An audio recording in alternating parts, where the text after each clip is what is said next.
사랑하는 우리 지체들이죠. 사랑하는 성도들, 서로 한번 흐뭇한 미소로 한번 바라보시기 바랍니다. 바라보시면서 서로에게 축복하며 인사하세요. 하나님이 당신을 지키시기를 원합니다. 하나님이 당신에게 복 주시기를 원합니다. 하나님이 당신에게 은혜 주시기를 원합니다.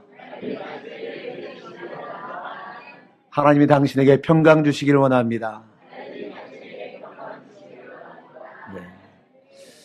정말로 그 마음을 가지고 여러분의 자녀들을 날마다 이렇게 축복해 주시고 성도들을 축복해 주시고 우리에게 명하신 거예요. 당연히 그렇게 해야 될 줄로 압니다. 오늘은 이 사랑을 한번 생각해 봅니다. 사랑을 생각하면서 사랑을 다른 말과 동일하게 똑같이 쓸 수 있는 말이 무엇이 있을까? 단어가 생각해 보니까 사랑은 믿음이다. 또 뭐가 있을까? 또 사랑은 열정이다. 이렇게 한번 생각을 해봅니다. 왜냐하면은 이 사랑이 식었다는 말, 이거는 그 사람에 대한 믿음이 식었다는 말이고, 또 열정이 식어지면은 그 사랑도 식어지게 되지요. 그래서 사랑은 믿음이고 사랑은 열정이다 하는 생각을 한번 해보게 되어집니다. 우리가 인생을 살아가면서 우리가 어디에 있든지 혹은 무엇을 하든지 이 열정이라고 하는 것, 이건 참으로 중요한 우리의 삶의 자원입니다. 사람이 열정에 사로잡히게 되어지면 열광하게 되어지고 또 열광하게 되어지면 그 인생을 아주 신바람 나는 삶을 살아가게 되어지지요. 그 신바람만 나면은 인생에 무서울 것도 없고 두려울 것도 없고 불가능할 것도 없다고 하는 겁니다. 우리는 신바람에 취할 때에 자신을 잊게 되어지지요. 그래서 이 신바람 나게 되면 배고픔도 잊어버리게 되어지고요. 서러움도 잊어버리게 되어지고 원망도 잊어버리고 어떤 자질구레한 일상 사이에 얽매였던 자신을 잊어버리고 열정을 갖게 되어지면은 현실을 떠나서 더 커다란 세계를, 미래를 바라보면서 우리가 살아갈 수 있기 때문에 이 열정이라고 하는 것은 우리의 삶에 아주 소중한 자원이고 자산이다 하는 생각을 하게 되어집니다. 사실 우리 민족의 이 신바람, 이 신명나는 것, 참 거칠 것 없고 아주 신명나는 민족이 우리 민족이지요. 그래서 전 국민이 어떤 구호의 하나가 되기도 하고 노래의 하나가 되기도 하고 그야말로 완전히 미쳐버리고 열광하는 그런 민족이 우리 민족이다. 그런 신앙생활도 마찬가지예요. 이 열광하는 자, 이 뜻의 그리스어는요, 이 하나님과 하나 된 자, 이런 뜻을 가지고 있다고 하는 거죠. 그래서 열광하는 자란 말이 그리스어로는 하나님과 하나 된 자라는 뜻을 가지고 있다고 하는 겁니다. 이 말은 무슨 말이냐? 우리가 하나님과 하나가 되어질 때 열광하는 자가 되어지게 되어지는 것이고요. 그리고 열정이 넘치게 되어지고, 그러므로 사랑하는 여러분이요, 오늘 저와 여러분 모두가 하나님과 하나 되어짐으로 인해서 우리 안에 잠자고 있던 이 열정을 다시 일으켜서 그것으로 신바람나게 주를 섬기고 신바람나게 주를 위해서 살아갈 수 있는 저와 여러분들이 될 수 있기를 주의 이름으로 축복합니다. 우리가요, 이 세상 일에 미치는 것보다 더 훨씬 행복하고 보람 있는 일에 우리가 미쳐서 한번 멋지게 우리 인생을 살아보자 하는 말입니다. 그래서 이 복음에 열광하고 구원에 감격해서 예수 그리스도의 이름으로 우리 모두가 하나 되어서 그야말로 신명나는 신앙생활을 우리 모든 인천영문의 군우들이 다 할 수 있기를 주의 이름으로 축복합니다. 오늘 이 본문의 말씀에서 사도 바울은 우리들이 살아가야 할 그 방향, 삶의 방향, 그리고 우리가 살아가야 할 그 삶의 자세, 이것을 우리에게 아주 잘 설명해 주고 있습니다. 사도 바울은 오늘 13절에서 고린도 교인들에게 이런 고백을 합니다. 바울이 고백을 하는 거예요. 우리가 만일 미쳤어도 하나님을 위한 것이요. 바울이 지금까지 살아온 인생을 한번 되돌아보는 겁니다. 돌아보면서 내 인생을 한 문장으로 정리하자면은 내 인생을 어떻게 정리할까 하면서 그의 생각 속에서 한마디로 요약하면서 하나님께 고백을 하는 거죠. 나는 하나님께 미쳐서 살아왔습니다. 바울의 고백이요. 나는 하나님께 미쳐서 살아왔습니다. 바울이라는 사람은 정말로 미쳐서 살았던 사람입니다. 도대체 바울이 왜 미쳤을까요? 도대체 바울이 무엇 때문에 미쳤을까요? 이 대답을 찾는 과정 속에서 오늘 저와 여러분도 한 가지로 그야말로 주 앞에서 미치는 역사가 일어나기를 주의 이름으로 축복합니다. 여러분, 어차피 인생은 미쳐 사는 것 아닙니까? 무언가에 빠져서 미쳐 사는 것이 인생인 것 같아요. 그래서 어떤 사람은 돈에 미쳐 살고요. 어떤 사람은 쾌락에 미쳐 살고요. 어떤 사람은 도박에 미쳐 살고요. 어떤 사람은 허황에 미쳐서 삽니다. 따지고 보면은 어떤 인생이든지 무엇인가 골몰하면서 거기에 빠져서 미쳐서 살아간다고 하는 것이죠. 제정신으로 살아갈 수 없는 것이 우리 인생 아니겠냐는 겁니다. 그럼 미친다고 하는 것 결코 나쁜 것만은 아니에요. 무엇에 미치느냐가 중요하지 미친다는 말 자체가 나쁜 것만은 아니라고 하는 겁니다. 무엇에 어떻게 미쳐서 사느냐 이게 중요한 것이죠. 그렇다면 사랑하는 여러분, 우리가 기왕에 미쳐 살 것 같으면은 거룩한 목적을 위해서 거룩하게 미쳐 사는 저와 여러분들이 되어지기를 바랍니다. 여러분, 이런 거룩한 일에 미쳐 사는 이 삶에 한번 도전해 보지 않으시겠습니까? 한번 옆 사람을 보면서 그렇게 또 한번 인사하시기 바랍니다. 우리 거룩하게 미쳐 삽시다. 그냥 허투루 미쳐 살지 말고 그야말로 뭐 이렇게 살지 말고 거룩한 일에 미쳐 삽시다. 그렇다면 이 사도 바울은 무엇에 미쳤느냐는 것이죠. 그리고 또 우리는 무엇에 미쳐서 살아가야 되냐는 겁니다. 첫째로 우리는 예수 그리스도의 사랑에 미쳐서 살아야 됩니다. 오늘 14절 말씀에 바울이 말합니다. 그리스도의 사랑이 우리를 강권한다. 이 강권한다는 말은요, 그냥 대충 권면하는 말이 아닙니다. 이 말은요, 본래 꼼짝달싹 못하도록 붙잡혀버린, 그래서 사랑의 포로가 되었다 이 말씀이랍니다. 여러분, 젊은 사람들이 사랑하게 되어지면요, 사랑에 사로잡히게 되어지고 그야말로 사랑의 포로가 되어집니다. 뭐 어른들 중에 그러한 그 경험을 하신 분 있을 겁니다. 그 사랑에 미쳐 사랑의 포로가 되어 결혼하신 분도 있고요. 아니면 우리 젊은 우리 청년들 가운데 지금 현재 진행형으로 사랑의 포로가 되어서 살아가는 사람, 이 말할 때 빙긋이 웃는 분은 아마 그런 가능성이 많으신 분인데, 우리가 그런데 어른들이나 여기 주위에서 보면은 저 커플은 도대체 어울릴 것 같지 않고 저렇게 어울려서 안 될 것 같아서 이야기를 해도 도대체가 그 말이 안 통하지요. 왜? 사랑에 사로잡혀서 포로가 됐으니까. 그래서 이런 사람들을 뭐라고 얘기해요? 눈에 뭐가 끼었다? 콩깍지가 끼었다. 이런 말을 합니다. 사랑의 포로가 되었기 때문에 그렇다고 하는 거예요. 그런데 여러분, 바울이 그랬다고 하는 거예요. 그는 말할 수 없는 주님의 사랑을 받았습니다. 그 사랑을 경험했습니다. 그래서 그 사랑에 푹 빠져서 사랑의 포로가 되고 말았다고 하는 거죠. 그리고 그는 그래서 그만 예수에 미친 사람이 되고 말았다고 하는 거죠. 그래서 바울은 내가 그리스도의 사랑에 붙잡혀서 내가 도대체 그 사랑에서 헤어나올 수가 못하게 되었다 고백하고 있다고. 왜? 무엇 때문에? 그는 두 가지 이유를 말합니다. 이 두 가지 이유가 우리가 정말로 진짜로 예수 믿는 그리스도인이 되었다라면은 오늘날 우리도 또한 주님의 사랑에 빠져서 살아갈 두 가지 이유가 되어진다고 하는 것이죠. 두 가지 이유가 뭐냐? 우리가 그리스도의 사랑에 빠져야 할 첫 번째 이유는 그가 나를 위해서 죽으셨기 때문이라고 하는 겁니다. 나를 위해서 죽으셨기 때문에 내가 그 사랑에 빠져서 살아가야 된다는 것이죠. 오늘 본문 14절 말씀을 한번 다 같이 읽겠습니다. 시작.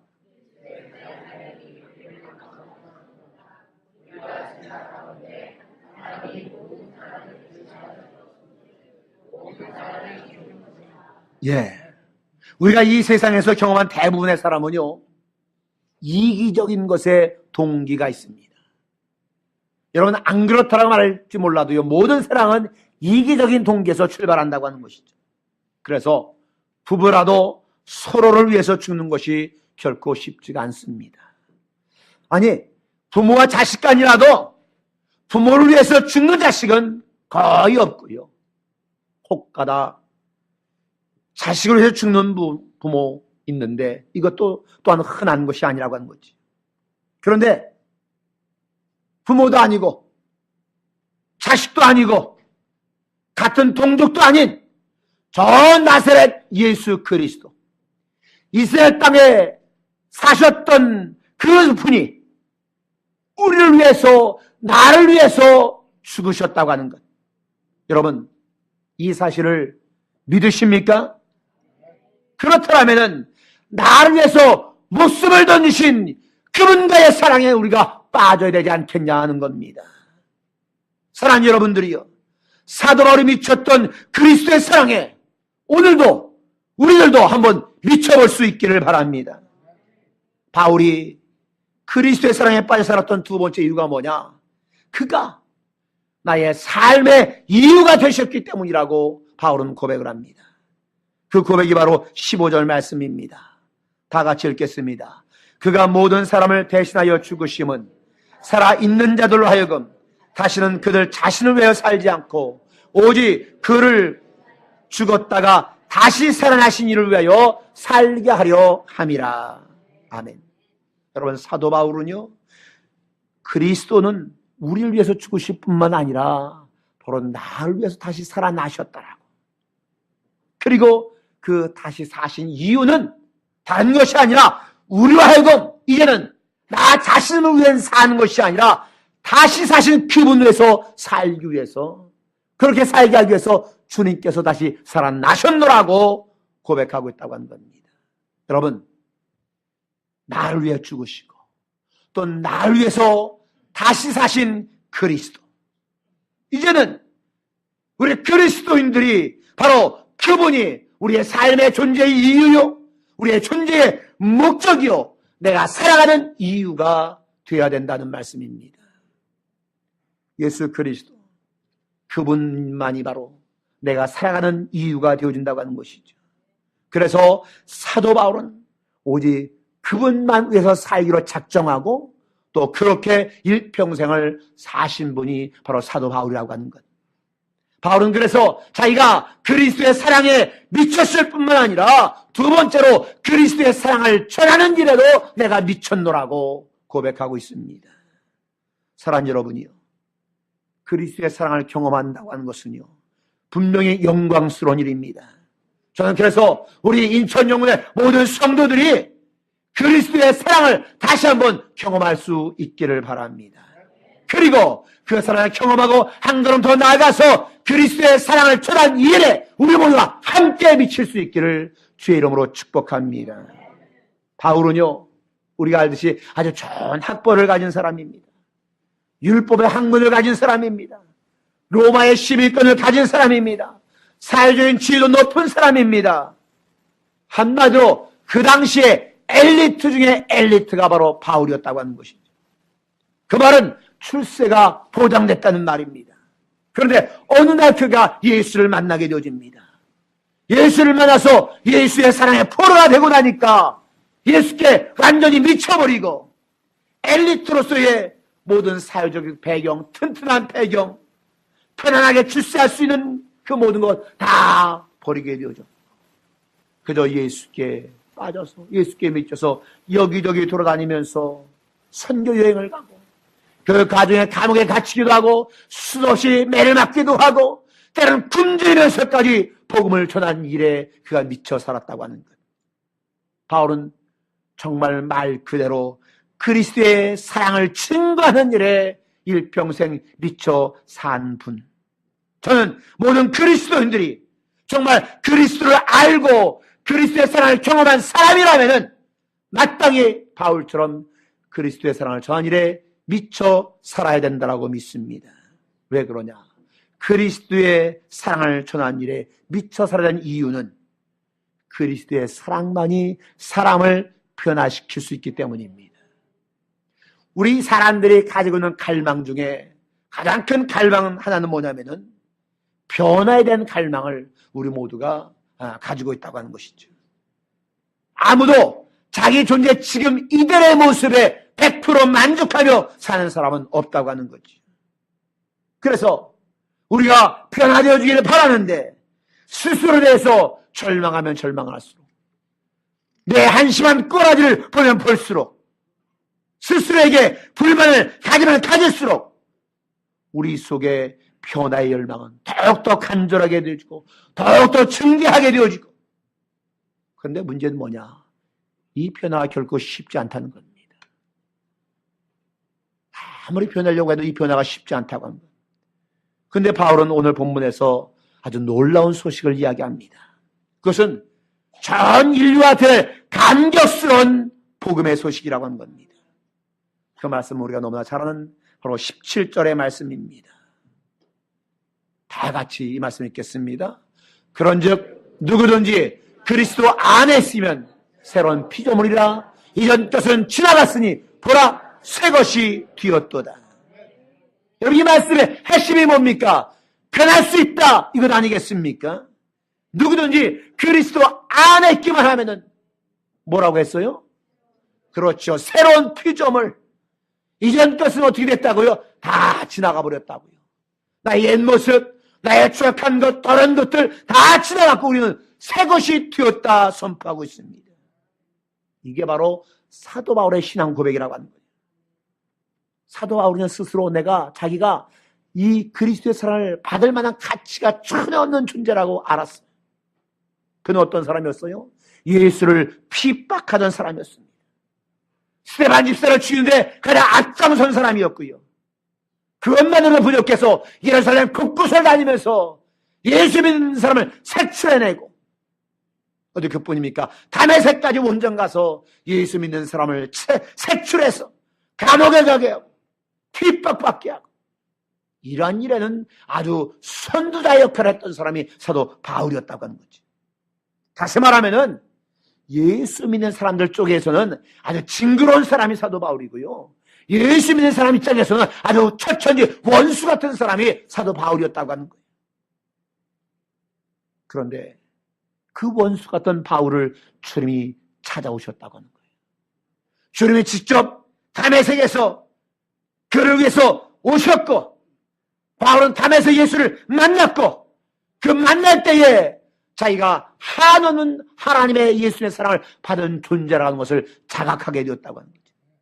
그렇기 때문에 그는 이렇게 고백한 겁니다. 그런즉 누구든지 나와 같이 예수를 핍박하는데 가장 선두에 섰던 악랄한 나와 같은 사람이라 할지라도 누구든지 그리스도 안에 있으면 새로운 피조물이라, 이전 것은 지나갔으니 보라 새 것이 되었도다. 바울이 새 것이 되었다라고 고백하고 있는 거예요. 저는요, 목회를 하면서 정말 예수의 사랑을 경험하고 그 사랑에 감격한 사람 치고 변화되지 않는 사람 보지를 못했습니다. 그러나 사랑하는 여러분이요, 아무리 교회를 열심히 다니고 오랫동안 신앙생활을 하고 그래서 부교가 되고 하사가 안 되고 단장되고 정교가 되었다 할지라도 그리스도의 사랑을 정말로 체험하지 못한 사람은 교회 생활 골백 번 하고 수십 년 해도 변화가 되지 않다는 거죠. 정말 복음을 깨닫고 예수님의 사랑을 경험한 사람이라면 변화가 돼야 되고 변화됩니다. 왜? 그의 가치관이 변화가 되었는데요, 그의 삶이 전체가 변화가 되어지는 것이죠. 저는 그래서 여러분에게 정말로 한번 묻고 싶습니다. 사랑하는 여러분들이요, 정말 주님의 사랑을 깨닫고 그 사랑이 너무 기가 막혀서 밤을 지새워가며 눈물을 흘린 적이 있으십니까? 이런 그런 경험이 있으십니까? 정말 그 사랑을 경험한 사람이라는 변화가 되어지지요. 사랑하는 여러분이요, 이제 그 예수의 사랑을 경험하시고 그 예수의 사랑에 미쳐서 한번 헌신해 보시기를 바랍니다. 여러분, 사랑은 사람을 변화시킵니다. 바울은 보았어요. 당시 세계를 주름잡는 세계 최대 강국 로마. 근데 그 로마의 군사력으로도, 로마의 과학으로도, 로마의 철학으로도 단 한 사람의 영혼을 변화시키지 못하는 것을 똑똑히 보았다고 하는 거예요. 그런데 그가 예수 그리스도의 복음을 전했을 때에 진정한 그 사랑을 경험한 사람들은 다 변화가 되더라는 것이지. 로마의 권력으로도, 로마의 가치관으로도, 로마의 어떤 군사력, 철학으로도 안 되던 인간의 변화가 예수의 복음으로, 예수의 사랑으로 변화가 되어지더라고 하는 것이지. 그래서 저는 바울은 이 복음을 통해서 예수 그리스도의 사랑을 전하는 일에 온전히 미쳐서 살았다고 하는 것이죠. 왜냐하면 이 사랑만이 진정 인간을 변화시킬 수 있는 것을 그가 깨달았기 때문에, 인간을 변화시키는 유일한 해답은 다른 것이 아니라 그리스도의 복음이요 그리스도의 사랑임을 깨달았기 때문에 이 사랑을, 이 복음을 전한 일에 바울이 미쳐서 살 수밖에 없었다고 하는 겁니다. 그러므로 사랑하는 여러분이요, 오늘 저는 여러분들에게 요청합니다. 세상 사람들에게 정말 복음의 간격을 아는 사람의 모습을 여러분이 보여줄 수 있기를 바랍니다. 복음의 간격에, 그 주의 사랑에 정말로 경험하고 거기에 미쳐서 새롭게 된 여러분의 모습을 사람들에게 보여주시란 말입니다. 그리스도의 사랑을 깨닫는 사람은 어느 누구든지 변화가 되어지지요. 여러분, 그러므로 기억하십시오. 변화되지 않는 신앙, 변화되지 않는 삶, 그것은 가짜입니다. 진정한 신앙인이라면, 진정한 믿음이라면 삶이 변화가 되어야 되지요. 그래서 우리의 변화된 삶을 예수의 사랑을 복음을 모르는 사람들에게 그대로 보여주어야 된다고 하는 겁니다. 거룩한 삶으로 의 변화된 인생, 이것이 아니라면요, 그는 아직도 그리스도의 사랑을 경험하지 못한 사람이라고 하는 거죠. 무엇보다도 복음의 감격을 잃어버린 사람의 모습, 그래서 열정이 사라진 모습, 그 모습까지는 세상을 감동시킬 수 없고 사람을 변화시킬 수가 없다고 하는 겁니다. 사랑하는 여러분이요, 우리가 주를 위해서 영광스러운 하나님의 뜻을 이 땅에 이루기 위해서 내가 변화가 되어지고 내 이웃을 바꾸고 세상을 바꾸는 일에 한번 헌신해보지 않으시겠습니까? 한 번밖에 없는 내 인생을 주의 거룩한 목적과 소명 앞에 여러분의 몸을, 여러분의 마음을 온전히 던져서 그렇게 살고 싶지 않으시냐 하는 말입니다. 말씀드렸듯이 사람 무언가 미쳐서 사는 인생,